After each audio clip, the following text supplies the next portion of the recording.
আমরা আসলে আমাদের মৌলিক যে সমস্যা আমাদের বাংলাদেশে বিশেষ করে আমি বলি, সেটা হলো আমরা যতটা না আল্লাহকে খুশি করতে চাই, তার চেয়ে বেশি আমরা পশ্চিমাদেরকে খুশি করতে চাই।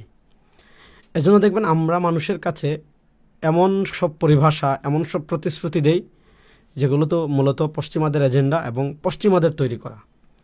যেমন দেখবেন আমাদের দেশে নির্বাচনের সময় কিছু রাজনৈতিক দল রেইনবো নেশনের কথা বলছে, আবার কিছু রাজনৈতিক দল ইনক্লুসিভ সরকার বা যেটা আমরা আবার আরও যেটা দেখেছি যে বহুত্ববাদের কথা বলেছে, ইনক্লুসিভ বাংলাদেশ মানে অন্তর্বর্তীমূলক বাংলাদেশের কথা বলছে। তো এই যে আপনার রেইনবো নেশন, তারপরে আপনার ইনক্লুসিভ, তারপরে আপনার বহুত্ববাদ, এই এজেন্ডাগুলো আমাদের না, এই এজেন্ডাগুলো পশ্চিমাদের।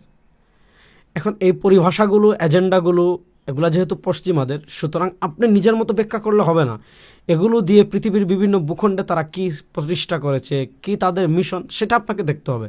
যেমন আমি আরও সহজ করে বলি, সেকুলারিজম, ধর্মনিরপেক্ষতা, এটা তাদের তৈরি একটা এজেন্ডা, একটা মতবাদ। এটার ব্যাখ্যা তারা কি করে, এটা দিয়ে তারা কোথায় কি করেছে, এটা আপনাকে সামনে রাখতে হবে।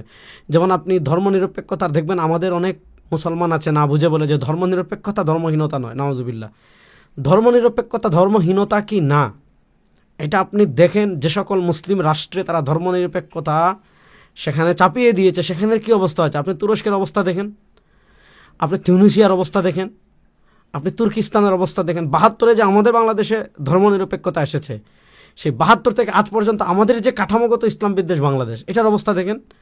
ঠিক তেমনিভাবে পৃথিবীর বিভিন্ন রাষ্ট্রে তারা বিভিন্ন ইসলাম বিরোধী যে সকল এজেন্ডা আছে, এগুলাকে তারা, যেগুলা কোরআন সুন্নাহ ইসলাম সমর্থন করে না এবং মানুষের নীতি নৈতিকতা একদম ধ্বংস করে দেয়, মানুষের চরিত্রকে একদম ধ্বংস করে দেয়, মানুষকে মানে যৌনতার দিক থেকে পশু বানিয়ে ফেলে। লিভ টুগেদার আছে, LGBTQ আছে, সমকামিতা আছে, এগুলাকে তারা বৈধতা দিয়ে কী দিয়ে, রেইনবো নেশন দিয়ে। এগুলাকে তারা বৈধতা দিয়ে কী দিয়ে, ইনক্লুসিভ মানে অন্তর্বর্তীমূলক সরকারের কথা বলে, অন্তর্বর্তীমূলক বাংলাদেশের কথা বলে। এগুলাকে তারা বৈধতাতে কী দিয়ে, বহুত্ববাদ দিয়ে।